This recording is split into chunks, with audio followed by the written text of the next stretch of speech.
everybody, it is Quicken and welcome back to my channel. So if you are joining me for today's video, I want to talk all about earlobe reconstructive surgery. So I have made videos about this topic in the past that have all been demonetized, and because of that, from what I understand, they don't come up in the search feature. So I have been wanting to make a video for a while that one kind of consolidates all the knowledge I have taken in over the years about my procedure and any advice I can give and any tips and any knowledge I can lend you guys, but also make something that is a little more, I guess, family friendly so that it does come up in the search engine, so it is helpful to people who are searching for this topic and isn't necessarily suppressed because of the content. So if you are looking for something that has a lot more visuals, I do have 3 or 4 videos all about the day of my procedure and the aftercare and different tips like that.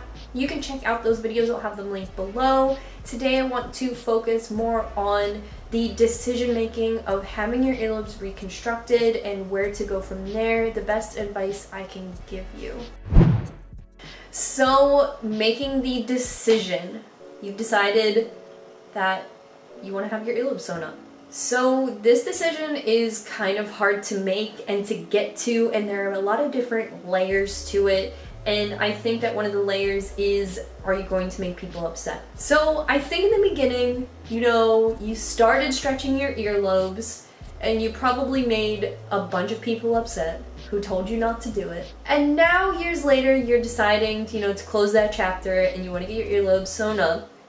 And you've realized that this decision might make a couple people upset, but don't worry, you've already made people upset, so I say you have to move forward and not worry about that because it happened before and you did it anyway. It's happening now, it's time to do it again. So if you're asking yourself, but what about all of my plugs?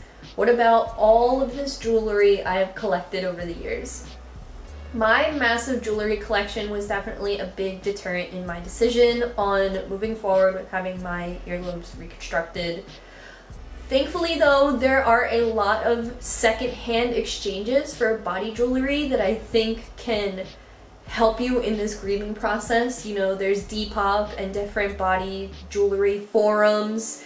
This weird website I found on how to recycle your body jewelry into a decorative shelf. You don't have to check that out, but if selling your jewelry makes you more comfortable with parting with them can offset the cost of some of this jewelry, I think that it is an avenue to explore. I was able to sell my jewelry that I had priced at like over $100. It was easy for me to sell that. And then for the rest of my jewelry, I have this tiny little bag that I will visit sometimes for the memories of just jewelry that wasn't worth selling, and I like to just remember the good times. So I think, jokes aside, leaving the body modification community can be something that might be hard for you. If you didn't stretch your earlobes with any sort of connection to body mod community, then forget what I'm about to say. But I felt like that body mod was something that I was deeply a part of, and definitely one of the reasons that I hung on to having stretched earlobes longer than I had even worn jewelry for. The last year of having stretched earlobes, I never wore jewelry, never. So leaving body mod community can be hard for you, but I think that, if you want to still have that connection to it, like if there is a forum that you follow or a hashtag that you're a part of, I think that having your earlobes surgically reconstructed, I think that you can still offer something to body mod community. If it's advice or pictures of the healing process, or you can take body mod and take something from the community with you, asking for advice on this process, and I think you'd be surprised at what people can offer you. So even if you feel like you're walking away from it, you're also gaining an experience, and I would also say that getting your earlobes reconstructed, at least for me personally, was one of the more badass procedures I've ever had. So at least you leave body mod with that experience. I faced minor scrutiny online only about having my earlobe sewn up, and that is as much as I really want to touch on the topic. If you're here watching this video, it's because you've flirted with the idea or you've made the decision and you want to move forward with it, and I think that that's great, and I'm not here to convince you to have it done if you haven't made that decision for yourself, but more so offer education and experience if you are at least considering it, or if you're on the path, or if you're about to get it done. Here I am to offer guidance to you. So I think the next steps are understanding the healing process, the procedure, and the pain. It hurt. I was sore for a couple days. Then it was fine. Okay. Now moving on to the more important part, and not something to breeze over at all. Who is going to perform this procedure for you?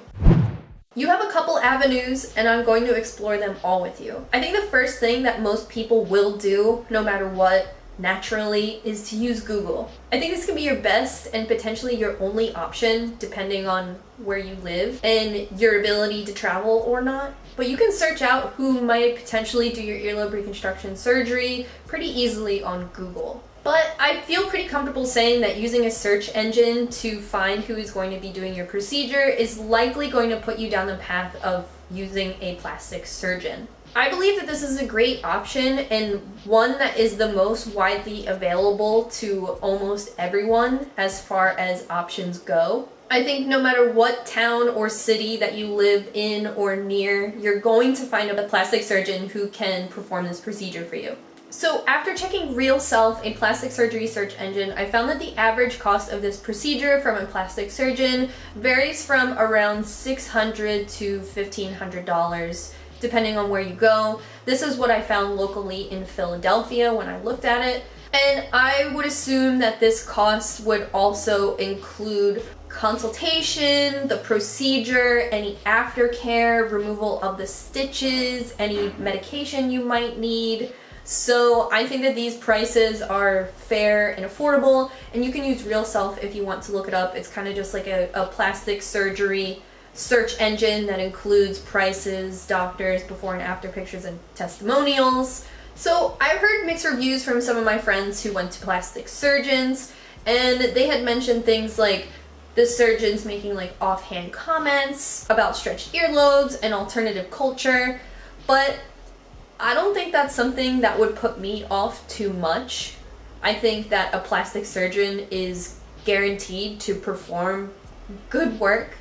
So if I went to the office and the plastic surgeon had something to say about me, but had really amazing before and after photos, I think I'd be like, yeah, I am a dumb bitch. But if plastic surgery is the route that you decide to go with a plastic surgeon, I think that your best bet is to ask for a ton of before and after pictures. You want to see that they have performed this procedure and that they perform it well, and it's up to a standard of beauty that you enjoy and not necessarily just a quick fix. I've seen a variety of professional plastic surgery before and after pictures that weren't necessarily to my liking and my aesthetic. So definitely ask for before and after pictures. Ask a ton of questions. Ask how the procedure goes, how they perform it. Try to get enough information where you really understand exactly what's going to happen the day of the procedure, how they perform it, if they performed it a lot, if they perform it very often, if they don't perform it very often, or it's not something they get a lot. This is all information you want to know. And depending on where you live on Earth, I would say get a minimum of about 3 plastic surgeons that you are interested in, and definitely vet them, like I said, asking a ton of questions, asking how often they do the procedure and stuff, because you want to create a pool of options for yourself, but you also want to hear, you know, what the common practice is and what the common consensus is, and really get an understanding for what you want that fits your personal need. So your second option is a little more hit the ground running, but it is going the route of body modification specialist. This is the route that I went, but I can tell you off the top of my head, out of about 10 friends that I know who have had their earlobes reconstructed, I would say only about 4 people went this route. And I'm also counting myself in that number because it's time I was my own best friend. But although only about 4 people I know went body modification route, I think it is a valuable option, especially if leaving body modification world kind of left a little thorn in your side. So finding a body modification specialist is going to be more difficult than going the plastic surgeon route. Even if you spend months vetting the perfect plastic surgeon for you, body modification specialists are just more scarce in numbers and may require more travel than a local surgeon. Like I said, my earlobe reconstruction was done by a body modification artist, and the very first thing I did in order to gather information about this was I went to a piercing studio. And I went in there and I talked to somebody who could offer me help. So even if the studio doesn't perform the procedure that you're looking for, you are talking face to face with somebody who is involved in the community and could have insight that you might not have access to as just a regular person coming off of the street.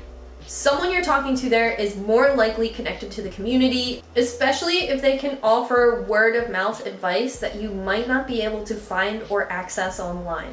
I think that this is more valuable personally than going the online route, than solely going the online route and trying to do your own research, because if you go to a piercing studio and they can tell you like word of mouth like who they would go to and who they can trust, they've already done their own vetting and they can guide you to somebody who may not necessarily have a huge following online or even a presence online in general, and they can probably tell you if you are looking at someone online, if they're all smoke and mirrors, or if they are really someone that you can go to and that they can guarantee their work. This is especially helpful if your state or country has regulations against body modification procedures similar to this, because if somebody is performing these body modifications in your state where it may be illegal, they're probably not going to be promoting it online. Walking around and talking to people in body modification world is exactly where I found the person who did my scarification, my earlobe scalpeling, and obviously led me to the person who gave me my earlobe reconstruction surgery. So you might not be so lucky to have a piercing or tattoo or some sort of place where you can go to get this information in real life, and that I understand. So the internet is your next best option and your secondary option if you do find someone online, because you can do that additional vetting on your own after somebody gave you, a couple options. Without BME Zine, I feel like Instagram is your next best option. I find that searching the hashtag earlobe reconstruction tag is one of the better ways to find something that you are looking for, because you can scroll through there and not only get an idea for what you like in a before and after picture and exactly what you're looking for, you can also see right then and there who performs these procedures, and you also have the beautiful option of directly talking to the person who this procedure was performed on. So you could potentially message someone and actually talk to them about their procedure. And if they really liked it, they'll be able to tell you something that you could not gain otherwise. They could say, I really liked it, but it was expensive, or I didn't like it, he smelled like cigs, I don't know. You could get that first-hand kind of idea and maybe vet and ask a couple different people. It's kind of an amazing option. And if you are choosing someone from word of mouth, try to find before and after pictures, talk to real people, see some people in real life who have had their earlobes reconstructed, and talk to them. I think a lot of people don't know that I had my earlobes reconstructed until I tell them. So I do understand that that's hard to walk up to somebody and be like, were you born with those ears? Either way, just something to think about. Briefly, I want to touch on cost, because when I was doing all this research, I had no idea how much it was going to cost. I had no idea. And the when I narrowed it down to 2 options, the other option was so significantly less expensive that it really put me in this weird situation where I did not know if I was being ripped off or if this was just too low. So everyone's procedure is going to cost something different, and I think there are a lot of things that go into play.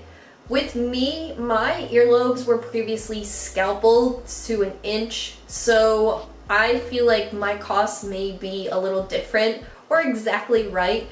I don't necessarily know, but I did know that it was something I had to mention and talk about in my consultation when I was setting up my appointment. So my earlobe reconstruction surgery came to about $1,000 without travel and tip. I have talked to people who have spent much less and generally just a little bit more. I can't tell you exactly what went into the price of mine, but I do believe if you thought it would only cost like 50 bucks, definitely no, it does not. And honestly, it is not something that you want to bargain hunt for. So I understand that spending $1,000 is not easy. If you remember my videos from 2015, I was 25 when I had my earlobes reconstructed, and at that point in my life, it was the most expensive thing I had ever paid for. But I know that it was worth it, and I love the results. So I've seen botched earlobe reconstruction photos. I've seen them on plastic surgeons' websites, and I've seen them for body modification websites, and I've seen them on people walking around in my city. So I know that it exists, I know that it happens online in real life, so it really is important to do your research and pay a premium for literally a surgery. After all of my research and, after seeing all of these pictures and talking to people, it made my decision to spend the money I spent and go with the person I went with very easy. I was like, yeah, him. I want that. I want those results. Him. All I have to say is that it felt uncomfortable at times and at times very hot, but never like excruciating pain. And I'm kind of like on the wimpier, sensitive side. Like I do have tattoos and did go through, I would say, a couple more extreme, like BMBZ extreme body mods. So I was a little prepared, but am somebody who's like, ow, ouchie. And at no point was I like in excruciating pain at all. In total, it was about 30 minutes and I didn't really need any downtime. When it was done, I was like, oh, it's done? Is there anything else? Like, did you want any more snips? It was surprisingly quick and surprisingly straightforward, and when it was done, it was done. Afterwards, we went out to eat. I mean, we traveled about 3 hours to get it done, and that was no problem. There was never any excessive bleeding or pain or throbbing. And I believe, if my memory serves me right, I went back to work and school the next day. I would say give yourself about 2 days. Maybe a day off to have the procedure and a day off to like stay home and chill. If you have a very short haircut, maybe just like a day to like chill, because there is going to be redness and stitches and swelling and anger. I think that it was pretty chill, like right off the bat. I think we took ibuprofen, like just to like help with any swelling. Eat some of your favorite food and it'll be fine. I didn't have any trouble with the healing or the subsequent weeks afterwards. Showering was fine. We removed the stitches at home, that was fine. As they heal, they get kind of itchy, so there is that. And then around the 3-month mark, I feel like a lot of the redness kind of like cools down, and maybe the like spots from the stitches cools down.